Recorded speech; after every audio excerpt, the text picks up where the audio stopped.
सभी धर्म प्रिय बंधुओं को जय जिनेन्द्र।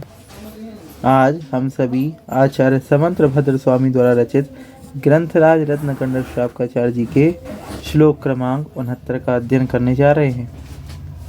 आइए, अंत के 2 अनर्थदंड व्रत रह गए थे। अनर्थदंड रह गए थे दुष्श्रुति और प्रमादचर्या। आज हम उन दोनों अनर्थदंडों को पढ़ेंगे। क्या कह रहे हैं, पहले उच्चारण करते हैं। आरंभ, संग, साहस, मिथ्यात्व, द्वेष, राग, मद, मदनैः, चेतः, कलुषयतां, श्रुति, रवधीनां, दुष्श्रुतिर्भवति। क्या कह रहे हैं?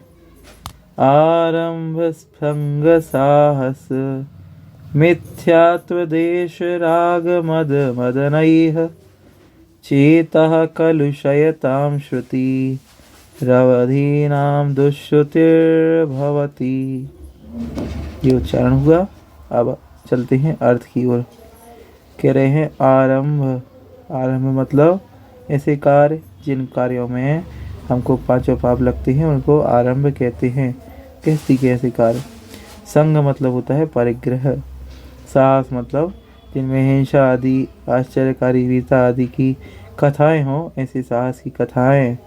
मिथ्यात्व की बातें। द्वेष, किसी से द्वेष की बात, किसी से राग की बात। मद मतलब होता है किसी के घमंड आदि की चर्चा। मदरई मतलब विषय भोग आदि की चर्चा।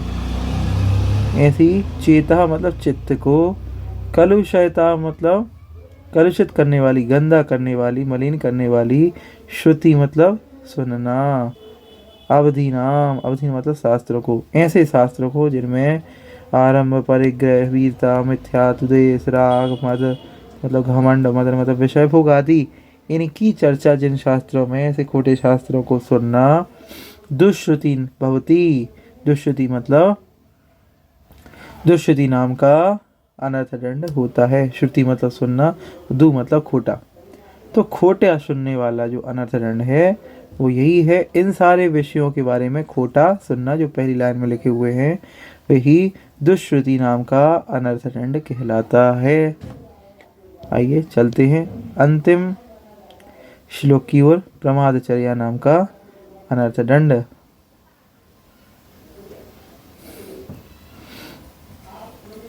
आइए उच्चारण करते हैं। क्षिति, सलिल, दहन, पवनारंभम, विफलम, वनस्पतिच् छेदम, शरणम, सारणमपि च प्रमादचर्यां प्रभाषन्ते। क्या कह रहे हैं?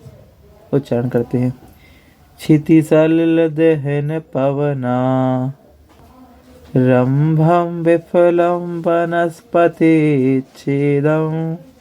शरणं, सारणमपि च प्रमादचर्यां प्रभाषन्ते।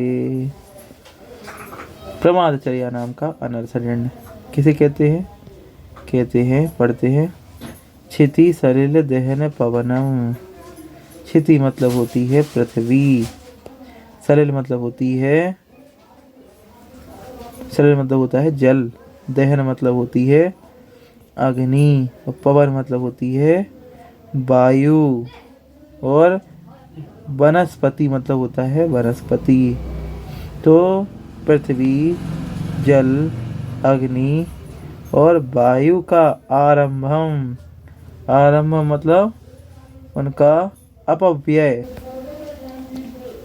अपव्यय मतलब उनका व्यर्थ में ही, निष्प्रयोजन ही उनका उपयोग करना। और वनस्पति छेदन मतलब वनस्पति, कोई पत्ते, फूल, पत्ते, घास आदि का तोड़ना, ये सभी। और शरण, सारणम अभी छेदने के लिए स्वयं घूमने और दूसरों के घुमाने। ठीक, इन सब 5 में या तो स्वयं प्रमादचर्या में स्वयं लगे रहना अथवा दूसरों को इन कार्यों में फंसाना। प्रमादचर्या नाम का जो अनर्थदंड है उसको प्रभाषन्ते मतलब कहते हैं। भाषन्ते कहते हैं।